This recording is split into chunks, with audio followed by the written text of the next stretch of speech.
Hello, it's Thursday Things I Get Asked, my weekly video that I'm sending out the first part of 2024.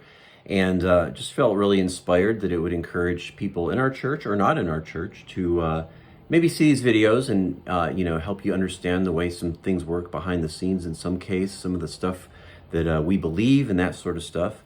And so I made a list of questions that I've consistently been asked for 25 years as a pastor now. And I'm going to do my best to answer some of those in the next few months. Today's questions have to do with finances and facility and spending. We did that last week and this week as well. So this is a second, probably of three, dealing with these issues. And so I want to cover three questions today. One is, who is in charge of the money and spending? The next is, who counts the money?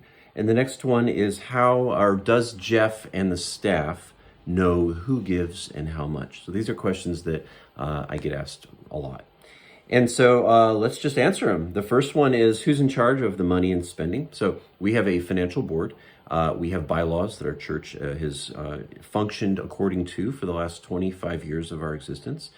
And those bylaws state that we have a financial board that is in control of all finance and facility issues. So these folks are selected in some standards that we have in the bylaws that have to do with really three things. Number one, they have to have significant relationship with the church. They need to be financial stewards themselves. And then third is they need to have godly character.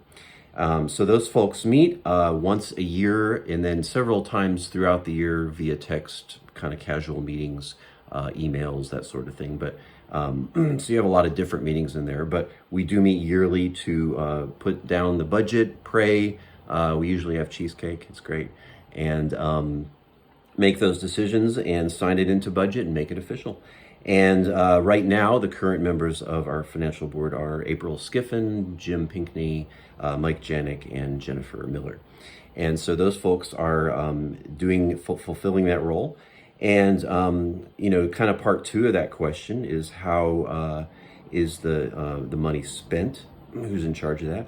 And so we have a lot of ministry and staff in the church, ministry leaders and staff people. And I think I was counting it up. I think we have 6 different either checking accounts or debit cards right now.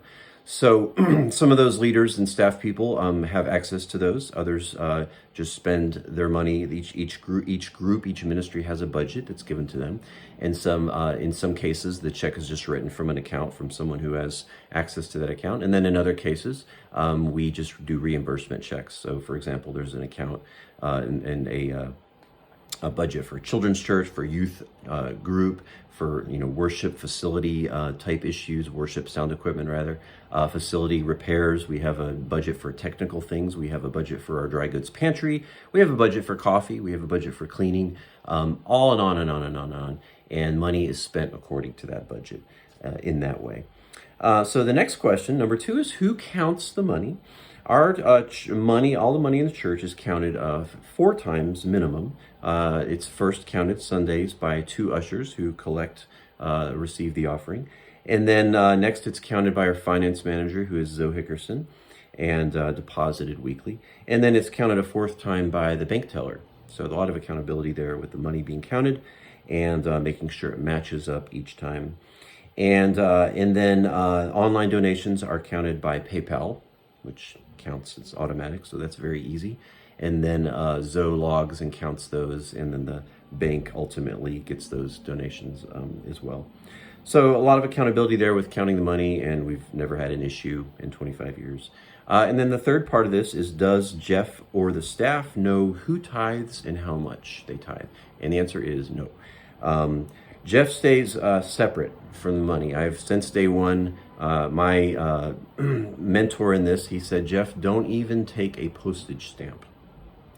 And so that has been my standard, is just being very, very careful, just trying to be as separate from, finance stuff as I can in terms of what people individually do. Often, pretty regularly, people will hand me a check or say, hey, I forgot to put this in the tithe.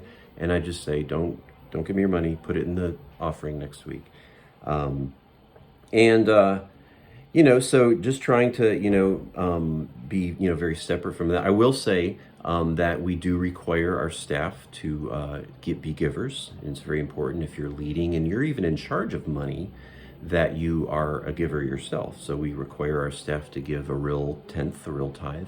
And we really encourage our ministry leaders in the same, especially if there's someone who has significant stage time in front of the church. You really need to be, doing that, living that out if you are leading people in anything of godliness. And on occasion, we will, if we have a significant person who's in a significant place up front in front of the church, giving significant leadership, we'll talk to them about that, and we'll even check and say, we want to check the records, and I'll ask our finance manager, hey, is this a person who's giving?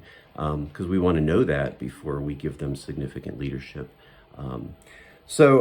Yeah, it's very important stuff. We'll continue this next week. Hope this video finds you well. Peace.